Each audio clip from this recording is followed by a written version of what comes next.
안녕하십니까. 빠르게 변화하는 전 세계 의료 환경과 의학 소식을 심도 있게 전달하는 ONN 닥터 TV 메디칼 포커스 시작합니다. 정부가 내년도 의과대학 입학 정원을 2,000명 확대하겠다고 발표를 하였습니다. 이를 두고 시민들 사이에서는 의사수 부족을 해소하기 위한 불가피한 정책이다라고 환영을 하고 있는데요. 의료의 질 저하 혹은 의대 쏠림이 우려된다는 등 여러 엇갈린 반응이 나왔습니다. 이번 의대 정원 확대와 관련해 시민사회 분위기는 어떤지 들어보는 시간을 마련했습니다. 시민사회를 대표해서 나오신 박민순 대표님 나오셨습니다. 네, 안녕하십니까. 임정수 시민사회 대표님 나오셨습니다. 반갑습니다. 먼저 이번 의과대학 입학 정원 확대 발표 내용부터 살펴보겠는데요. 박민순 대표님, 네. 자세한 내용이 무엇이죠? 이제 저희가 10년 후 되면은 저희가 의료진이 15,000명이 부족하다고 그러더라고요. 15,000명이 심리에 부족하다. 예. 그래서 부족하기 때문에 이제 정부에서는 매년 2,000명 정원해서 이렇게 의사 부족을 또 이렇게 해소하기 위한 그런 정책이라고 생각하는데 저희 시민단체 입장에서는 아주 환영하는 입장입니다. 시민사회 단체는 당연히 의사가 많아지면은 네. 진료를 받기 쉬우니까 당연히 환영을 하게 되고 국민들도 대부분 좋아하는 입장인데 그죠? 네. 그런데 이렇게 이번 정부의 발표에 대해서는 시민사회 단체와 국민들은 환영을 하는데 대한의사협회를 의협은 총파업을 불사하겠다고 강력 반발에 나섰습니다.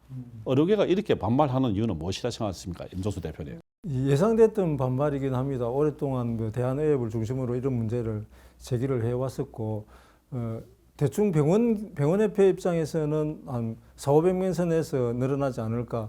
거기서는 이제 수긍하려는 움직임으로 알고 있는데 갑자기 2,000명은 늘어난 부분에 대해서 상당히 수긍하기 어렵지 않을까. 그래서 아마 총파업을 불사한다고 얘기를 듣고 있습니다. 총파업을 불사를 한다면 결국은 국민들이 불편하게 될 것이거든요. 그런데 이런 의사 수의 증가와 함께 의대 정원이 발표돼서 국민들은 환영을 하고 있는데 정작 의사협회는 또 파업을 준비하고 있단 말입니다. 발표 후 어떤 분위기입니까? 어떻습니까? 예, 의료계는 그럴지 모르겠지만 저도 시민 입장에서는 사실 아이를 키우는 입장에서 소아과를 간다든지 이럴 때 사실 오픈런이라는 소리 아주 우픈 소리가 있는데요. 사실 그런 힘든 부분에서 해소되지 않을까. 또 소위 말하는 내외 산수과라 그러잖아요. 그러면 그런 부분에서 또 많이 해소되는 부분이 또 있지 않을까 하는 그런 기대를 갖고 있습니다. 의대 정원의 찬반 설문조사 결과를 보면은 찬성률이 압도적으로 높습니다. 네. 어떻습니까? 예, 이제 다 국민들이 바라는 입장이고 또 바라는 입장이 정부에서 이렇게 또 발표해 주니까 또 오히려 저희 같은 경우는 안도라고 해야 되나? 정말 반갑게 맞이하고 있습니다.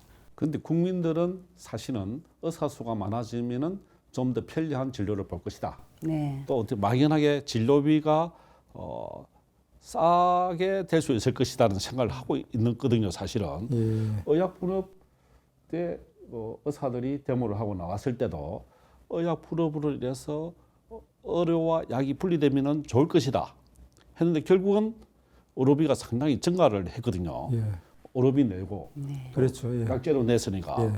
그때 어느 부분 의사들이 말한 진료비 상승에 대해서 말을 하였는데 그 당시에 그 내용들은 다 그냥 잊어버렸어요.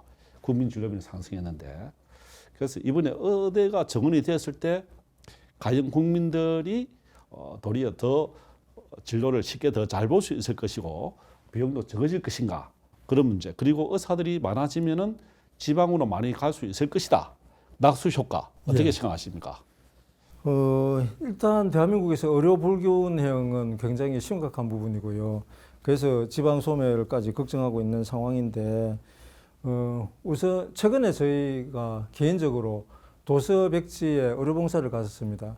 거기 가면 한밤중에 응급 상황이 생겼을 때 그 응급 처치를 받기 위해 가지고 차를 타고 1시간씩이나 이동해야 된다는 얘기를 듣고 단순히 이건 의대 정원 문제가 단순히 의사들의 지금 반발 이런 걸 고려해 가지고 중단해서는 안 된다는 이런 생각을 하게 됐습니다.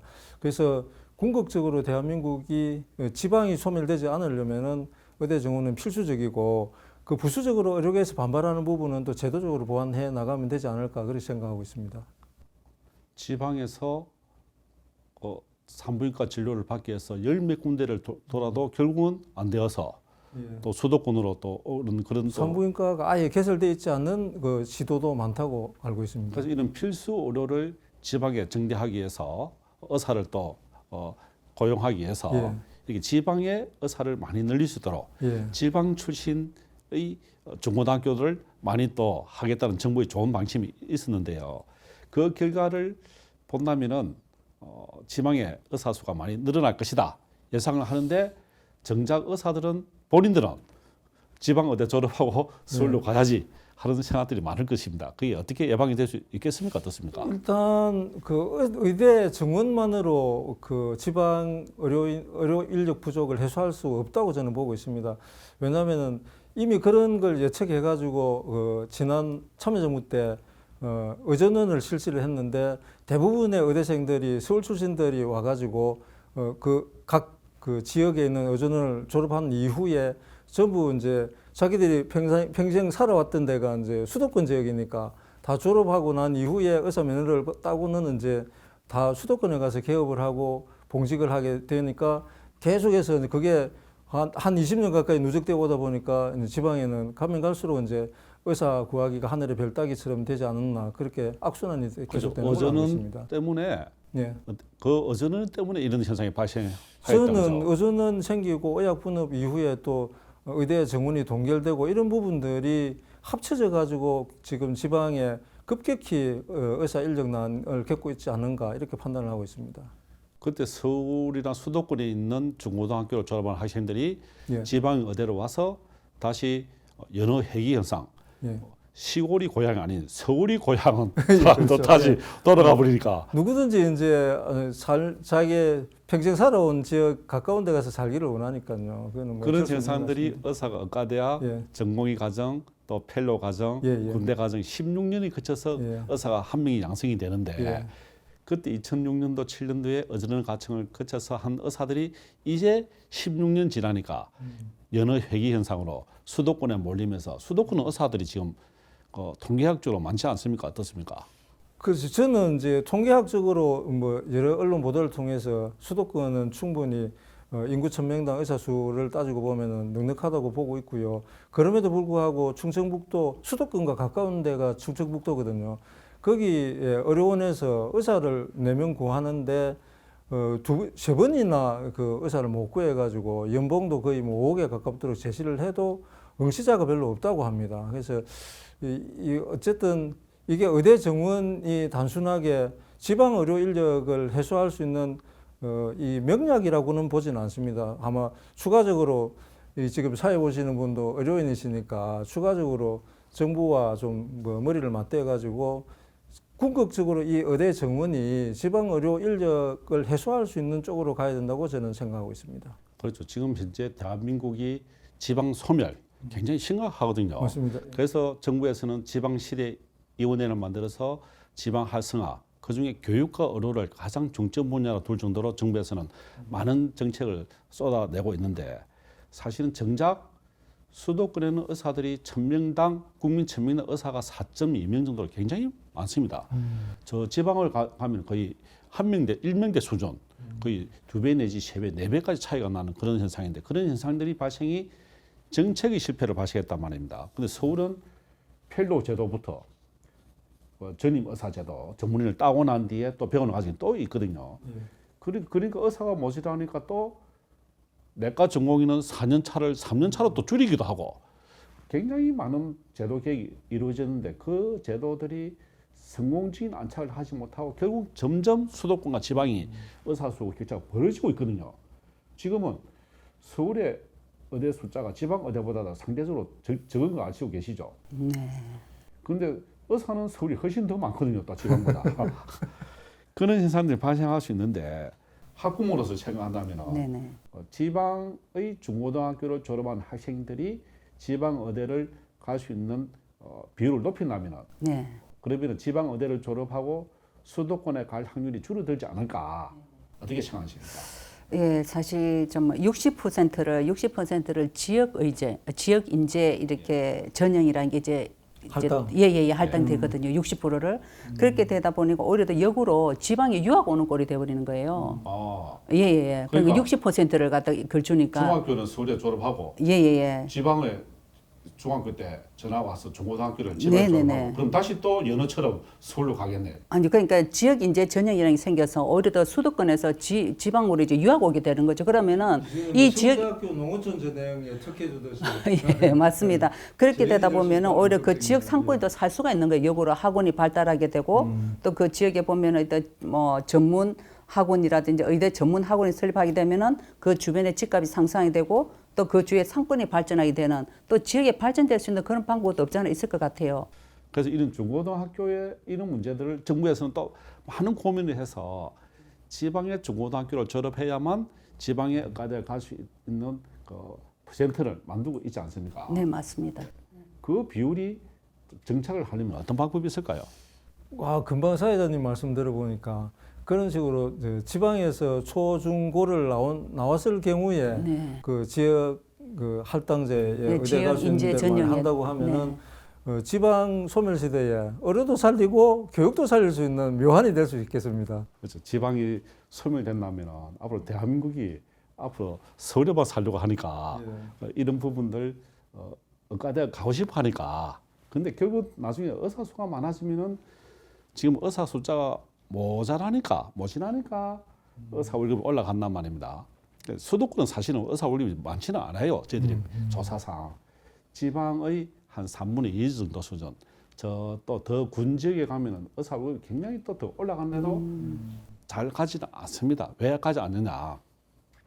여러 생활 인프라 이 부족하고 그리고 본인들이 또 사실 아파도 갈 곳이 없을 정도로 지방 의료가 붕괴되어 있는 그런 상황에서 정부에서도 많은 고심 끝에 의료계의 이 반발을 무릅쓰고 무려 2,000명이나 정원하는 강수를 두었거든요. 그러면 이런 2,000명이나 지금 3,000명에서 2,000명하고 5,000명이 되는데 네. 그 의사들이 나오는 시점은 또 최소 11년 뒤란 말입니다. 그러니까 11년 뒤에 이 의사들이 과연 지역에 남아 있을 것이냐, 또 산부인과나 또 필수 의료분야에 남아 있을 것이냐, 어떻게 보십니까? 저는 전혀 그렇지 않을 거라고 보고요. 11년이라면은 저희가 2025년부터 인구가 이제 그 줄기 시작해가지고 11년 정도, 2035년 정도 되면은 지금 현재 전국에 한 226군데 시군이 있는데요. 그 중에 상당수가 지금 소멸될 거라고 저는 보거든요. 그러면은 의사는 잔뜩 늘어나는데 그 지방 가려고 해도 이제 근무할 지방이 소멸돼 버린단 말이죠.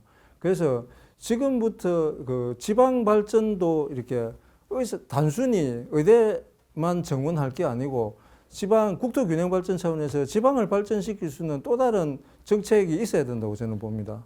그럼 지금 현재 의사 수를 어떻게 보면 2,000명 매년 들려서 의사를 정원시켜 보았자 10년 뒤에 지방이 소멸돼 버리는데 그러니까 갈 데가 없다는 거죠. 더 갈 데가 없어 버리고 그 해외에 나중에 수출해야 되는 그 의사들은 결국 수도권에 오면은 더 경쟁이 더 치열해지면서 예. 그러면은 의료비가 내려갈 것인가 높아질 것인가 의료비는 어떻게 되겠습니까? 의료비는 우리나라는 대표적으로 사회주의 정책으로 결정이 되는 게 우리나라 의료비지 않습니까? 게다가 공급자가 결정 구조에 그 개입이 안 되고 소비자나 뭐 정부에서 이제 가격을 결정하기 때문에 그런 데서 오기 때문에 저절로 이제 의사들 전반적으로 이제 삶도 좀 떨어지고 그렇게 하겠죠. 대신에 이제 의대 정원이 된다면 의사 수가 그만큼 늘어남으로 인해 가지고 사실 그 의사들이 굉장히 삶이 좀 핍박하지 않습니까?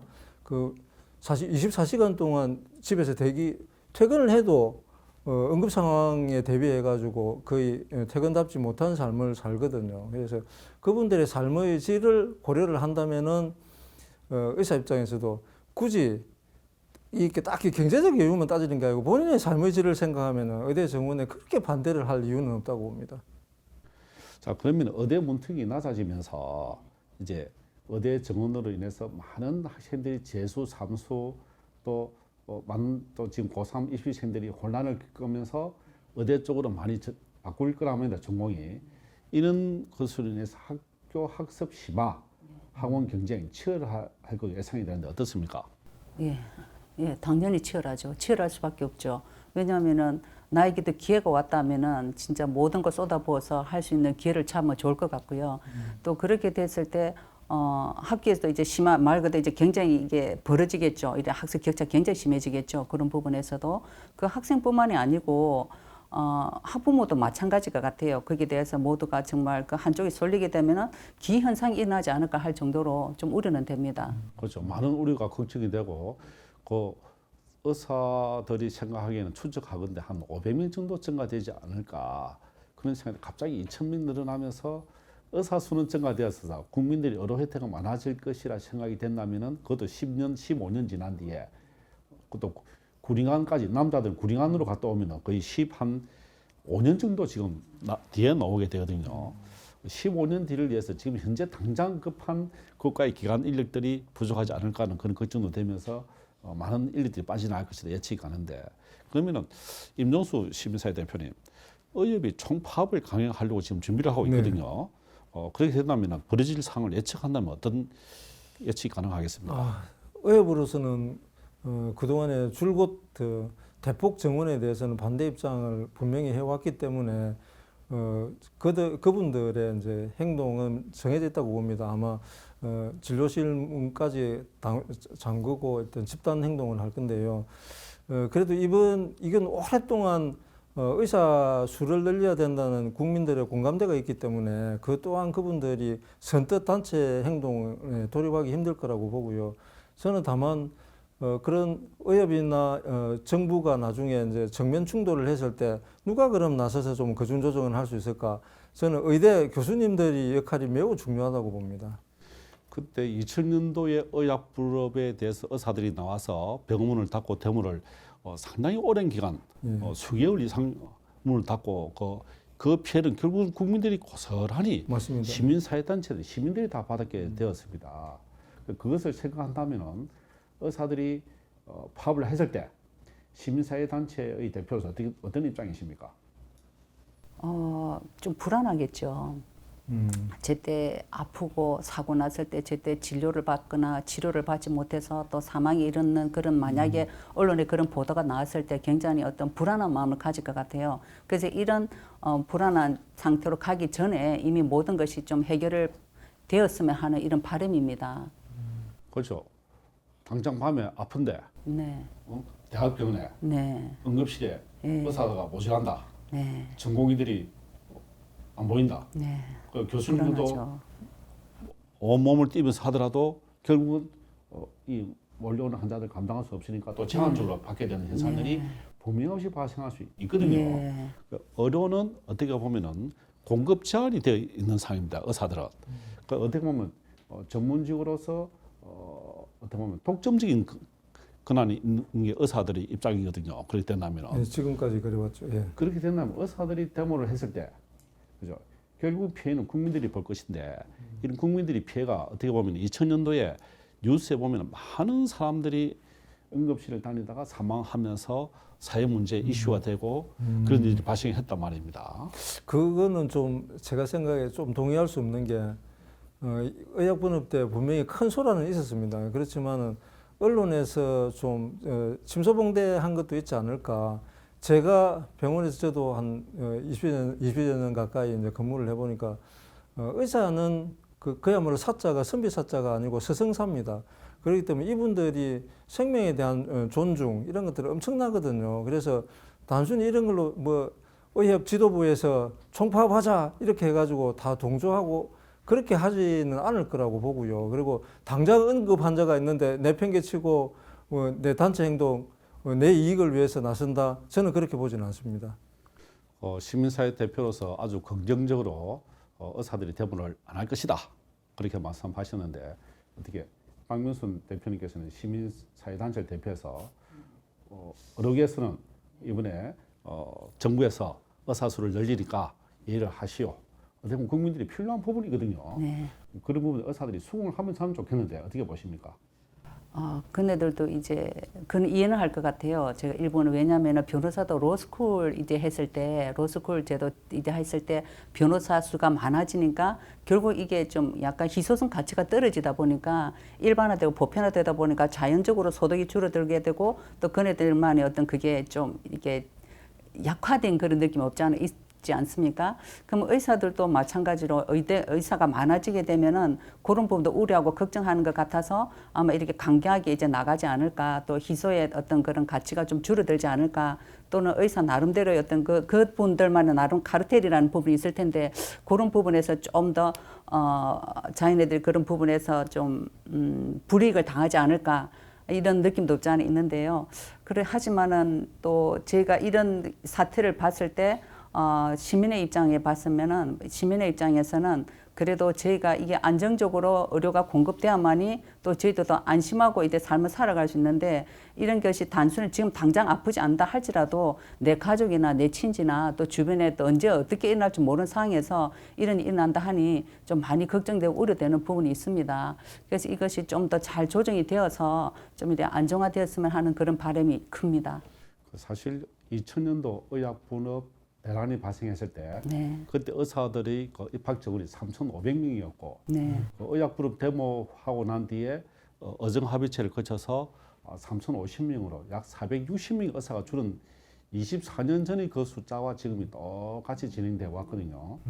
그렇게 되면은 한 해 500명씩 의사 수가 줄어들었던 것이 24년 동안 그것만 하더라도 12,000명의 숫자가 사실은 부족한 상황이거든요. 이번에 그러면 한 해 10년 동안에 이렇게 2,000명씩 늘린다는 게 그걸 만회하기 위한 정부의 계산인가요? 그렇죠. 24년 동안 숫자가 줄은 숫자를 다시 이제 그것도 이제 이해는 됩니다. 15절에 그쳐서 늘린다는 보도인데 정부로서도 고육지책으로 어떻게 보면 지방 의료 살리기, 그 다음에 필수 의료 살리기 위해서 의사가 지금 부족한 만큼 늘려야 된다. 근데 이번에 의대생을 증가한다고 해서 당장 4년 뒤에 의사가 나오는 것이 아니고 적어도 12년, 15년 뒤에 나오니까 의료 100년 대계, 의료 10년 대계를 해서 지금 준비를 해야 된다는 어떻게 보면 절박하고 강력한 의지 표출이거든요.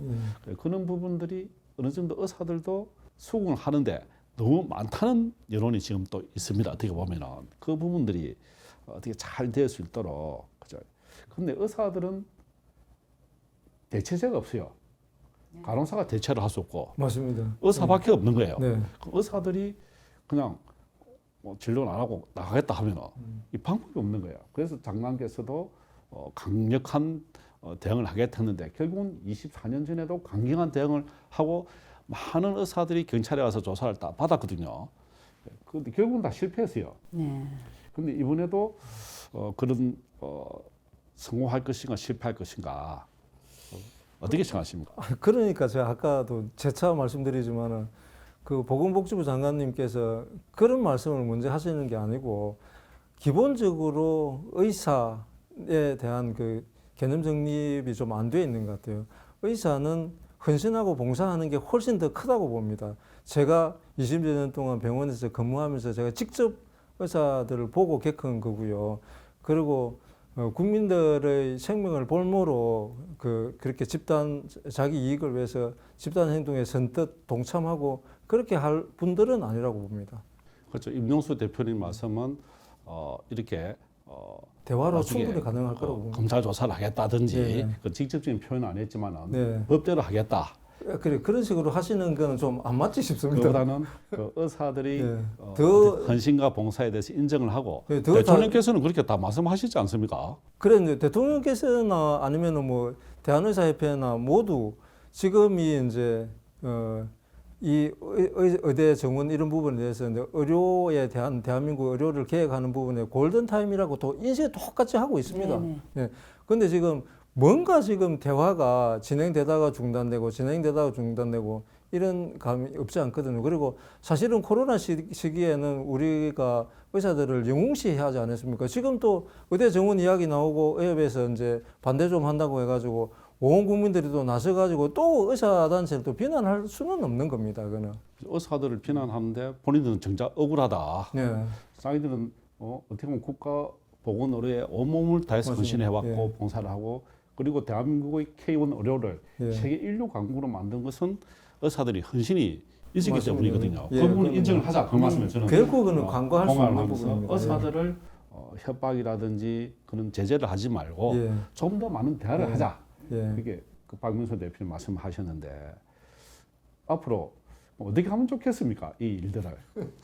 글쎄요, 저는 만약에 이게 계속 이렇게 강대강으로 이렇게 가게 되면은 숫자가 2,000명에서 아마 1,000명에 좀 이렇게 서로 이렇게 약간 조율되는 그렇게 또 가지 않을까 이런 생각도 한번 해보고요. 만약 이래 나갔을 때 또 방금 이제 그 의사들의 어떤 헌신, 어떤 그런 봉사 이렇게 호소하셨는데 또 그분들도 인간인지라 또 삶에 또 이렇게 좀 더 여유로운 삶, 또 그분의 나름대로 어떤 좀 아름다운 삶, 그네들의 뭐 저녁이 있는 삶, 맞습니다. 쉽게 말해서 그런 것도 원할 것 같은데 이런 것 같아 서로가 좀 약간 이해하고 상대방 입장에서 서보고 서로가 좀 생각을 했을 때 좀 좋은 방향으로 가서 이제 국민들의 피해를 보지 않고 좀 자연스럽게 좀 해결함을 받을 수 있는 그런 대책과 그런 어떤 좋은 정책들이 나왔으면 하는 그런 바람이 큽니다. 예.